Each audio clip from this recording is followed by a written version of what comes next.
Good morning and welcome to another podcast of Iconic Freedom, the formula. We're talking about accountability and responsibility. We're setting a standard for ourselves, right? For our individual self. And I mentioned on the Instagram that I wanted to talk a little bit about bringing order to your life.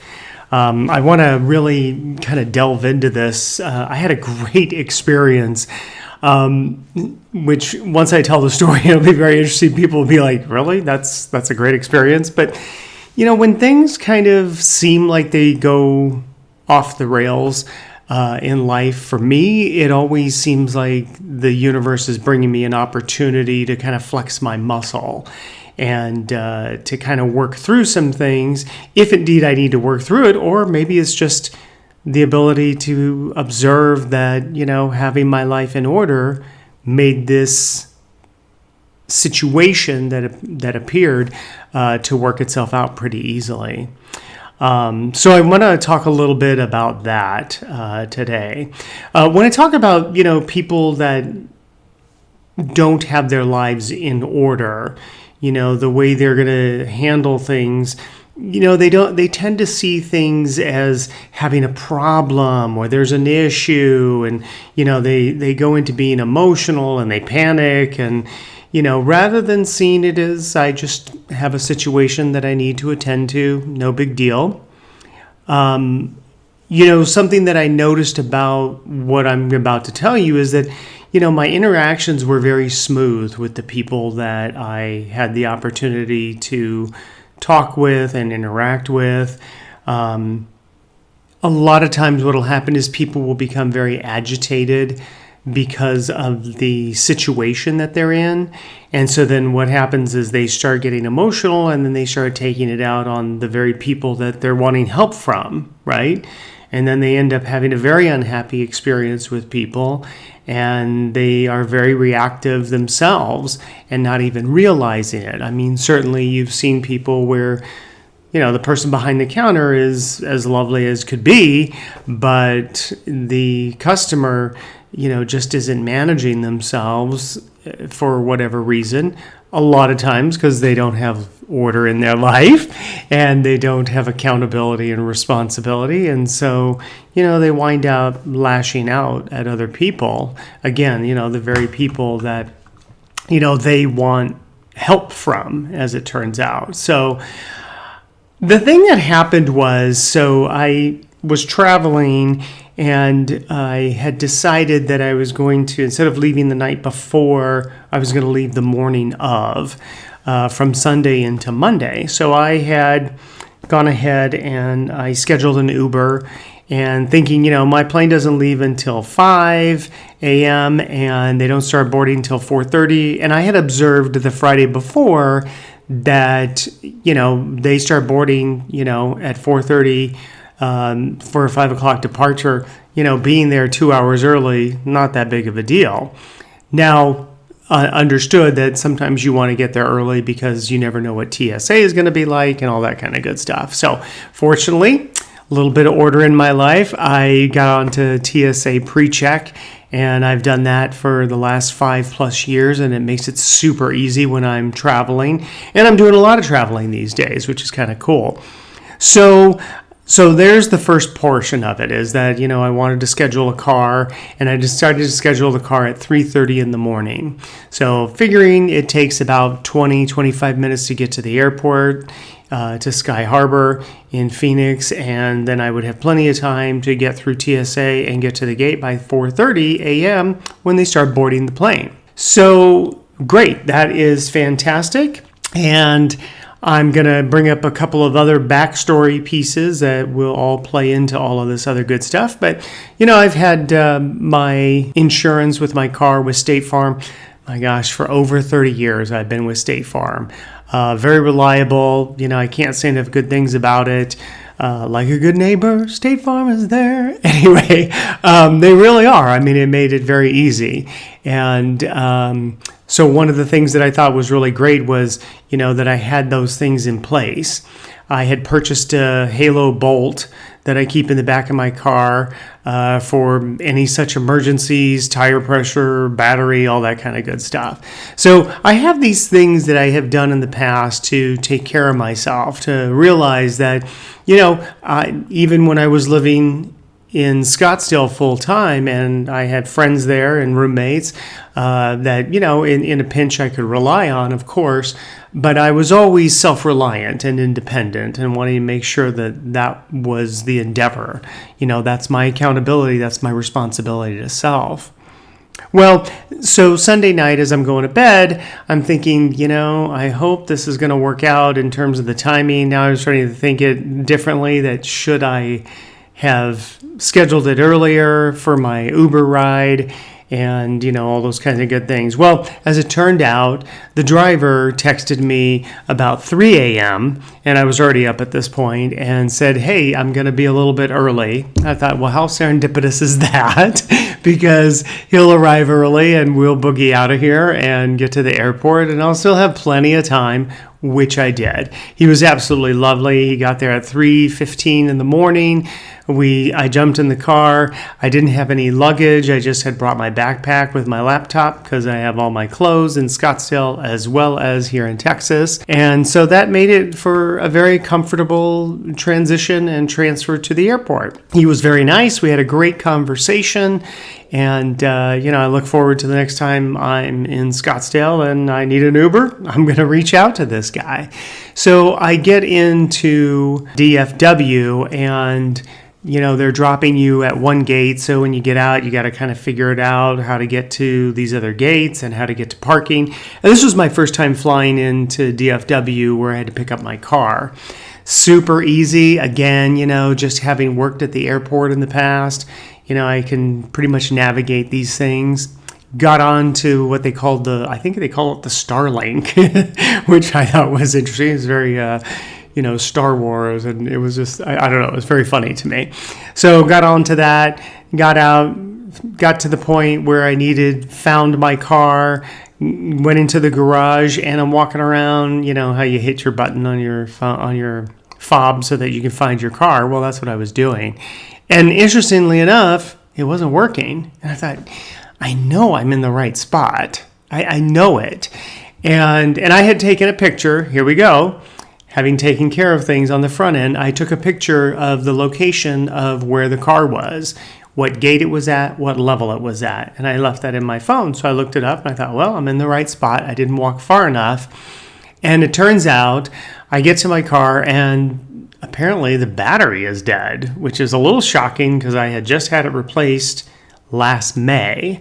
So I was like, okay. So fortunately, I have a key, so I'm able to old-fashioned put the key in and unlock it and get into my trunk to see if I can get my Halo Bolt up and running so I can charge my car.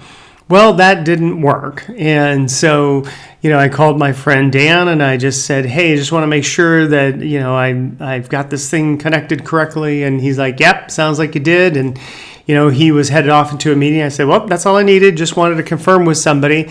It just helps to have a little reality check. Dan has done this a lot for a lot of patients that have come out of the clinic or hospital where their car wasn't starting. And I had given him a Halo years ago, and he has put it to great use. In fact, we all have. Everybody I give one to seems to love it. So anyways, so it wasn't working, and I just thought, well, I don't want to waste too much time on this. So I called State Farm. I just happen to have roadside assistance. I pay for that on my insurance. Always glad that I did. Called them, got on the phone. Guy talked me through it, and I'd never had to pin from my phone, which I thought was interesting. So I had to drop a pin to my location. That was kind of cool. He walked me through that, said it in an hour and a half. Within 90 minutes, the guy will be there. And about an hour later, the guy texted me, and we went back and forth about location. So he was for certain where I was going to be. Really nice guy. He's from Detroit, just moved here recently, has his own company, and super cool. It was a lot of fun. He was a very funny guy. And, went over, used his charger, and was able to jump it. The problem is when I turned it off, try to restart it, it didn't start. Okay, no big deal. So it sounds like the battery needs to be changed. I had already called the David McDavid Honda dealership in Irving, and I had gone to them previously, and they had gotten an appointment for me. So, we just hooked up the car, took it in. I got there, started talking to the gentleman behind the counter, and, I said I could swear that this is under warranty, and he looked it up, and, we did a little sleuthing and figured out that, indeed, it's still under warranty. I said, but I could swear that I had replaced it last May. And he said, well, come around here and let's take a look at this. And as we started kind of sleuthing some more, we realized we went into the warranty section and expanded that on the computer. And voila, it showed that, it was replaced last May. And so it was still under warranty. Probably saved myself several $100s, because this was under warranty. He says, hey, we'll get that changed out. We'll do a diagnostic to make sure that that really is the problem. And, no big deal. So at this point, I'm kind of missing, an appointment that I needed to be at work. No big deal. They said I could make that up online. It was a conference that I was supposed to attend. So that wasn't a big deal. I had brought my laptop with me. So I just sat down and I made their waiting room my office for the next 2 hours while that kind of got taken care of. Once it got done, got in my car, and they were very kind. They washed my car, which I really appreciated.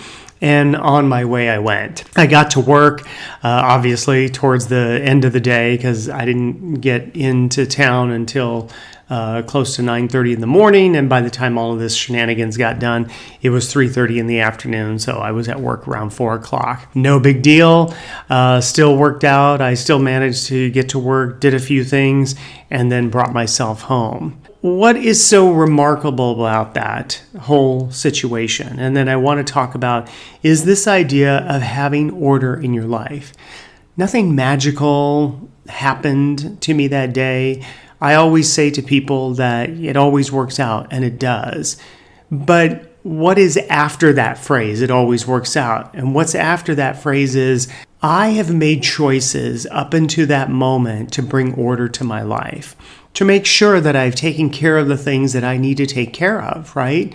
I made sure that I had a Halo Bolt charger. Even though it didn't work, at least I was able to eliminate that as one of the possibilities and not feeling like, wow, I wish I'd had one, right? It's better to have one and not need it and then, or to, not have one and then need it kind of thing.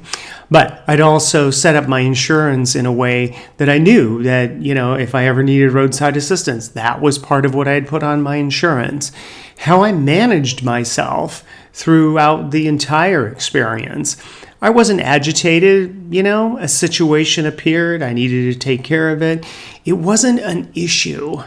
I wasn't overly emotional. I wasn't having a problem. I wasn't freaking out. I was just handling it. It was just like, hey, this is what I need to take care of, and this is how I'm going to take care of it. And I had all these other things in place, so I knew to take care of those things. I also had realized at one point, okay, could this cost me $300 for another battery? Possibly. But what did I do to take care of that and not worry about that? You know what? I have an emergency fund. I listen to friends and I listen to Dave Ramsey. And, for years now, I've had a nice sizable emergency fund that anytime I needed it, I could draw off of it if I needed to, replace it later.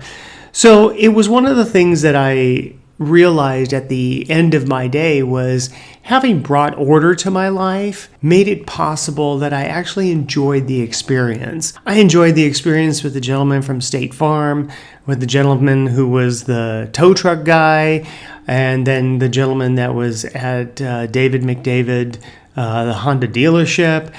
All of them were really, really good people and, doing their best to resolve the situation. And I got to be present to the moment. I wasn't freaking out, having all these emotions about it, but it was because I had started off way before making choices, being accountable, being responsible to myself, and making sure that I am the one that sets my life for success, and that I don't rely on other people to set my life for success, that responsibility belongs to me. When we've talked about before about an individual making themselves a victim, they make themselves a victim because they won't own their choices. If I had not, gone and gotten insurance where the insurance allowed for me to have roadside assistance, or, I had not had a charger with my phone. I was able to keep my phone charged because I had a Halo charger, a portable that I carried with me that was able to keep my phone charged. If I wasn't able to manage the situation with the Honda dealership, and, if I had not been that person, it very easily, 25, 30 years ago, I could be that guy that's standing there acting like a jerk and, not being very kind to the people that are actually trying to help me get through whatever this situation is that presented itself. It wasn't a problem. It wasn't an issue. It was just a situation that, when things are in order, I just handle these things and I don't really worry about it.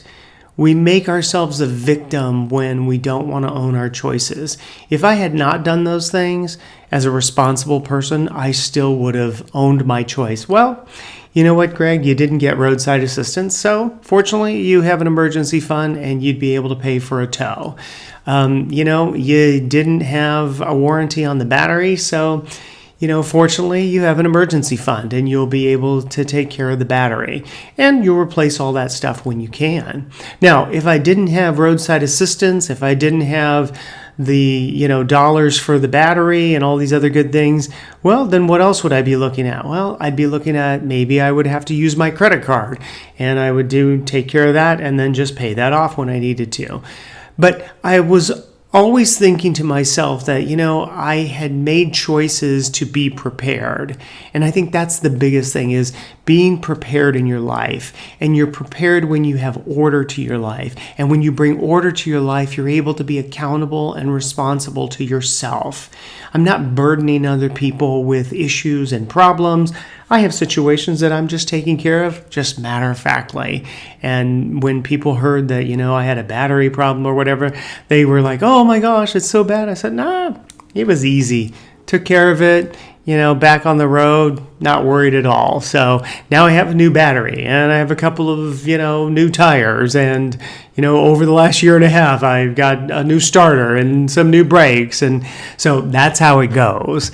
And it's gone really well. And my being in touch with all of that has made a difference. And so I thought it'd be a great example to discuss this idea of bringing order to your life. And rather than going into emotion and panic, you go into resolution. And you do that because that order comes from being accountable and being responsible. This is about your personal development. The more you develop these parts of yourself, the easier your life gets. The easier it is to step onto that magic carpet and off you go. All right, so that's going to do it for this weekend, this Sunday. Please join me every Sunday for this podcast. I will be here again next week and on Instagram, so feel free to jump into that if you can. Links are down below. Hey, hit the like button. I would really appreciate that. That's always terrific if you can do that. And if you would like to subscribe to this podcast, you absolutely can do so. And if you'd like to throw a couple of dollars a month my way, I'd be grateful for that as well. I want to thank everybody for coming by and listening to all this good stuff. If you have any comments, please drop those in the comments section, or if you'd like to email me, my email is on there, iconicfreedom@gmail.com, iconicfreedom@gmail.com. Happy to answer any questions or talk about your particular situation on one of the podcasts. Go out and make it a great week, and I will see you here next Sunday.